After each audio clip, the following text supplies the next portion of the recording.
রাজধানীর ফিলিং স্টেশনগুলোই জ্বালানি তেলের জন্য আজও দীর্ঘ লাইন। সরবরাহ ঘাটতির কারণে এখনও স্বাভাবিক কার্যক্রম শুরু করতে পারেনি কয়েকটি পাম্প। সকালে তেল নিতে এসে দীর্ঘ সময় অপেক্ষা করতে হচ্ছে মোটরসাইকেল ও গাড়ি চালকদের। কেউ ফজরের নামাজ শেষে, কেউ বা সাহরি খেয়ে এসে দাঁড়িয়েছেন দীর্ঘ লাইনে। RFL gas stove hassle free auto ignition নিশ্চিত করে ঝামেলাহীন রান্না। আরএফএল গ্যাস স্টোভ, নিরাপদ ও ঝামেলাহীন। গভীর রাতেও লাইন ধরেছেন কেউ কেউ।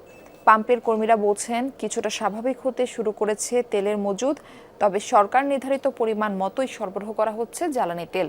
চালকরা বলছেন ভোগান্তি নিরসনে সরকারকে কার্যকর উদ্যোগ নিতে হবে। কেউ কেউ তেল অবৈধভাবে মজুত করছে বলে অভিযোগ তাদের।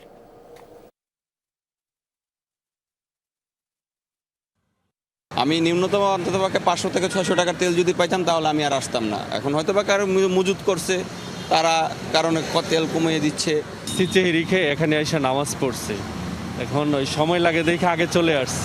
সরকার যেহেতু বলছে যে তেলের সমস্যা নাই, তারপরেও আমরা বের হয়ে দেখছি যে কিছু কিছু পাম্প, যেমন আমি মিরপুরে থাকি, মিরপুর এরিয়াতে সব পাম্পগুলো বন্ধ হয়ে গেছে।